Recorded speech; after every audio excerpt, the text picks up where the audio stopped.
بسم الله الرحمن الرحيم نحمده ونصلي على رسوله الكريم أما بعد.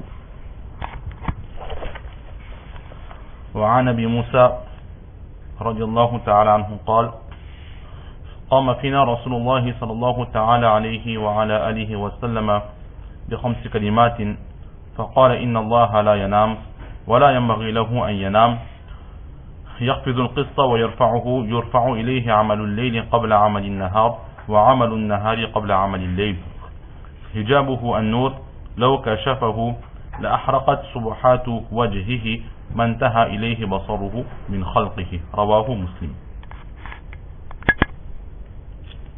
Nous avons là un hadith toujours dans ce chapitre de la foi sur la destinée qui nous est rapporté par Hazrat Abu Musa Ash'ari radiyallahu ta'ala an, dont nous avons déjà vu la biographie.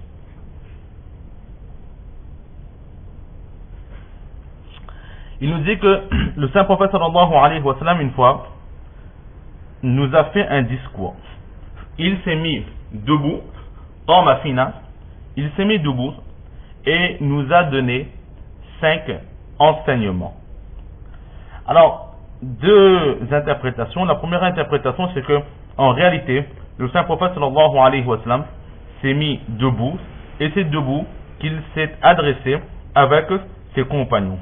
Comme il est dit selon certaines narrations que le prophète sallallahu alayhi wa sallam se mettait debout lorsqu'il faisait un discours. Dans un récit, il dit que après la prière d'Aïcha, le saint prophète sallallahu alayhi wa sallam avait l'habitude de se tourner vers nous et il nous parlait, il nous enseignait l'islam en étant debout, et parfois ses discours étaient tellement longs que nous voyions ses pieds qui s'enflaient à force de rester debout. Mais toujours est-il que le prophète sallallahu alayhi wa sallam, donc, il faisait ses discours debout. Ou la deuxième interprétation, c'est que de temps en temps aussi il était assis lorsqu'il parlait, et là, dire que qama fina, il s'est mis debout, là c'est pour montrer l'importance. Hadith Abu Musa Ash'ari radiyallahu ta'ala an, il emploie cette formule qu'il s'est mis debout avec ses enseignements, c'est-à-dire qu'il a voulu mettre de l'emphase sur l'importance de ses enseignements. Et quels sont ces 5 enseignements? Le premier enseignement, c'est Inna Allah la yanam, que Allah subhanahu wa ta'ala ne dort pas. Effectivement, Allah subhanahu wa ta'ala ne dort pas. Dans le Coran même, Allah subhanahu wa ta'ala dit dans le ayat al-Qursi la ta'khudhuhu sinatun wa la nawm, que Allah subhanahu wa ta'ala n'a pas de sina et il n'a pas de sommeil. Le sina, deux interprétations. La première interprétation, c'est que Allah subhanahu wa ta'ala ne fait pas la sieste. Et la deuxième interprétation, c'est que Allah subhanahu wa ta'ala ne somnole pas. Donc, dans tous les cas, Allah subhanahu wa ta'ala, il ne dort pas, il n'a pas de somnolence, il ne fait pas de sieste, mais Allah subhanahu wa ta'ala, il est constamment en éveil. Wala yambari lahu an yanam. Et le prophète sallallahu alayhi wa sallam, il donne le second enseignement, et que cela ne serait pas pensable, imaginable ou concevable que Allah subhanahu wa ta'ala puisse dormir. Et là, c'est que le prophète sallallahu alayhi wa sallam, il met de l'emphase. Que Allah, il ne dort pas en général, mais jamais, même par erreur, même une fois de temps, une fois tous les millénaires aussi, Allah subhanahu wa ta'ala ne dort pas. Cela n'est pas concevable, cela n'est pas possible non plus que Allah subhanahu wa ta'ala puisse dormir. Pourquoi? Parce que nous avons déjà peut-être vu, c'est que le sommeil, c'est le frère de la mort. Lorsque nous dormons, Allahu yatawaffat anfusa hina mawtiha wallati lam tamut fi manamiha. Que dans ce verset, que c'est Allah subhanahu wa ta'ala qui donne la mort aux gens qui enlèvent les âmes dans les corps inertes qui meurent, et lorsque l'être humain, il dort, son âme monte vers les cieux, et lorsqu'il se réveille, Allah subhanahu wa ta'ala replace cette âme dans le corps de cette personne qui dort. Donc lorsqu'on décède, l'âme quitte le corps, et lorsqu'on dort aussi, pendant un laps de temps, l'âme, il quitte notre corps. Par rapport à cela, il y a une similitude entre le sommeil et la mort. À part cela, celui qui est mort, il n'entend pas, il ne fait pas de geste, il n'a pas de réaction. Celui qui dort aussi, il n'est pas conscient de tout ce qui se passe autour de lui. C'est pour cela que l'on dit que le sommeil, c'est le frère de la mort. Or, Allah subhanahu wa ta'ala, hayyun la yamut, Allah il est éternel, il ne meurt pas. Et s'il ne meurt pas, alors il n'a aucun lien avec tout ce qui ressemble à la mort, en l'occurrence avec le sommeil aussi. Allah subhanahu wa ta'ala ne dort pas. Et aussi, le sommeil, c'est pour se reposer, c'est pour récupérer de ses forces. Et Allah subhanahu wa ta'ala, il est pur de la fatigue, il est pur des faiblesses. Allah subhanahu wa ta'ala, il est qadirun ala kulli shay, il a toutes les possibilités, il ne dépend de rien. Dormir, se reposer, c'est un signe de faiblesse. Or Allah subhanahu wa ta'ala, il n'a aucune faiblesse. Là, c'est le second enseignement qui nous a été donné de la part du saint prophète sallallahu alayhi wa sallam. Le troisième enseignement, qui est aussi une explication du second enseignement, c'est quoi? Yurfa'u ilayhi yarfidul qista, que Allah subhanahu wa ta'ala, il baisse, il fait descendre le qist. Alors, qu'est-ce que le qist? Deux interprétations. Yarfidul qista wa yarfa'uhu, que Allah subhanahu wa ta'ala, il fait descendre aussi le qist et il l'élève aussi. Par rapport à cela, certaines personnes disent qu'ici le qist, littéralement, le qist, on pourrait le traduire par la justice. On pourrait traduire le qist par la justice. Et là, une interprétation, c'est que le qist ici, il définit le rosi, le rizq, tout ce que l'être humain, il a besoin, en l'occurrence, sa progéniture, sa nourriture, ses vêtements, etc.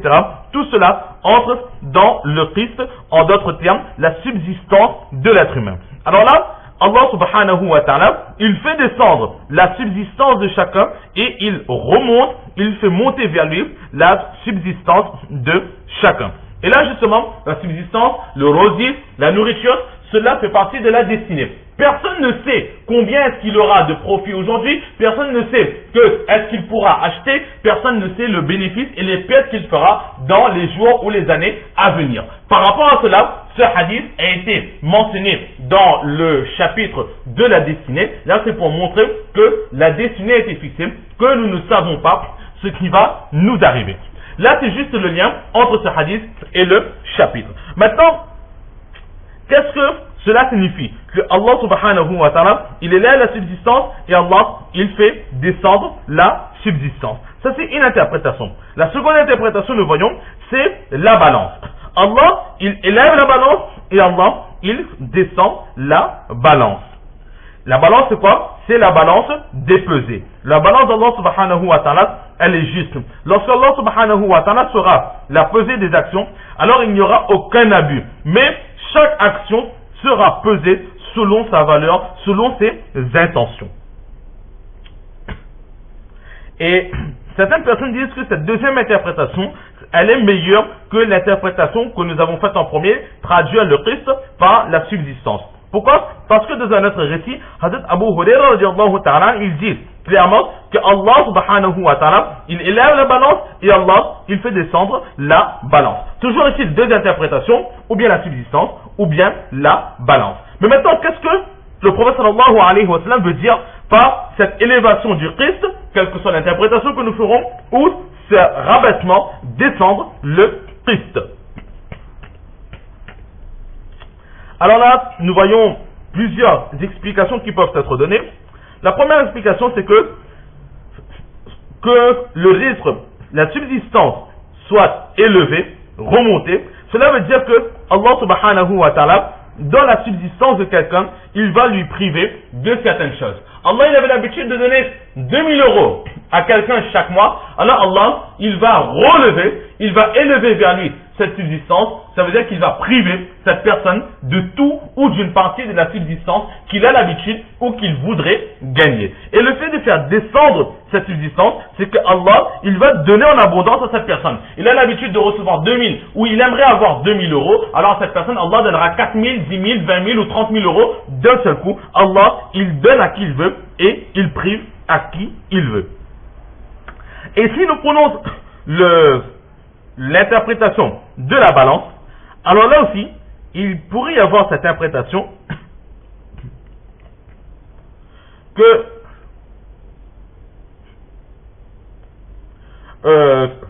à une personne, Allah subhanahu wa ta'ala, il donne lorsque Allah, il fait descendre la balance, c'est que Allah subhanahu wa ta'ala, il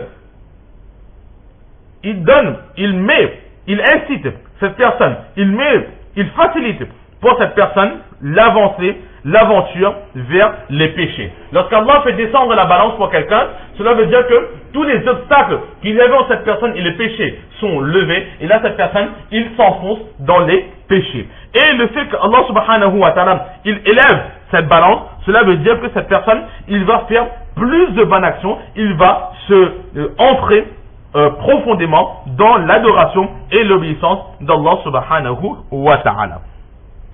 Ou bien une autre explication qui peut être donnée, c'est que Allah, il fait descendre la balance, c'est-à-dire que Allah, tous les jours, il fait descendre la subsistance de chacun d'entre nous. Et Allah, il relève la balance, Allah, il récupère, il prend connaissance de toutes les actions de ses créatures. Pour imaginer un peu, nous imaginons donc une sorte d'ascenseur ou un monte personne ou un monte plat ou autre chose, et là, du ciel, Allah subhanahu wa ta'ala, il le remplit et il met toute la subsistance de chaque être humain, de chaque créature. Maintenant, ce monte charge va descendre jusque sur terre, chacun va profiter de ce qu'Allah lui aura donné, et ensuite, en contrepartie de ce que nous aurons pris, chacun déposera les actions qu'il aura faites, et là, Allah fera monter toutes ses actions vers lui, et il le gardera, afin qu'au jour de la résurrection, chacun pourra être jugé selon ses actions. Voilà un peu comment est-ce que l'on pourrait imaginer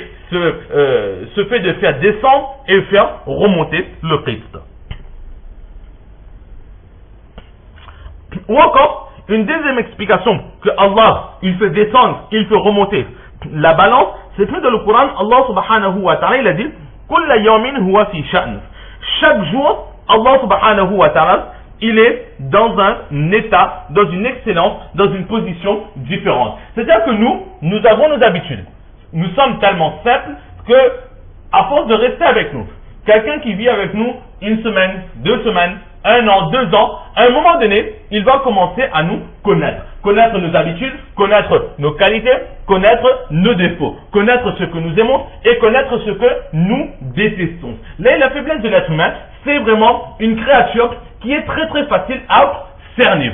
Or, Allah subhanahu wa ta'ala, il est pur de tout cela. Allah, il est un être que jamais personne ne pourra le cerner, que oui, Allah, il aime ceci, ou Allah, il aime cela, Allah, il préfère cette action, Allah, il n'aime pas cette action. Non.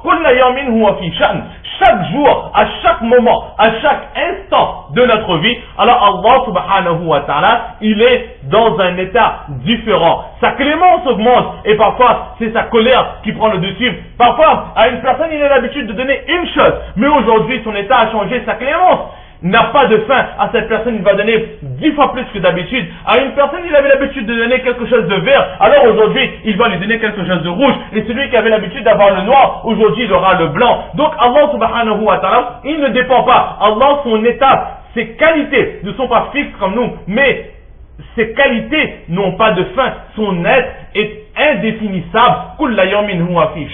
Chaque jour, à chaque fois que nous voudrons parler d'Allah subhanahu wa ta'ala, alors nous apprendrons, nous verrons une nouvelle qualité qui existe chez Allah subhanahu wa ta'ala. C'est ce qu'Allah dit, que de temps en temps, il fait descendre la balance, et de temps en temps, il fait remonter la balance.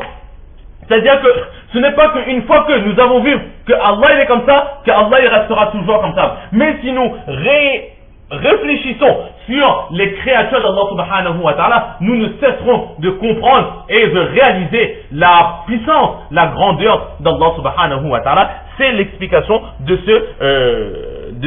cette phrase que yarfizul qista wa yarfa'uhu.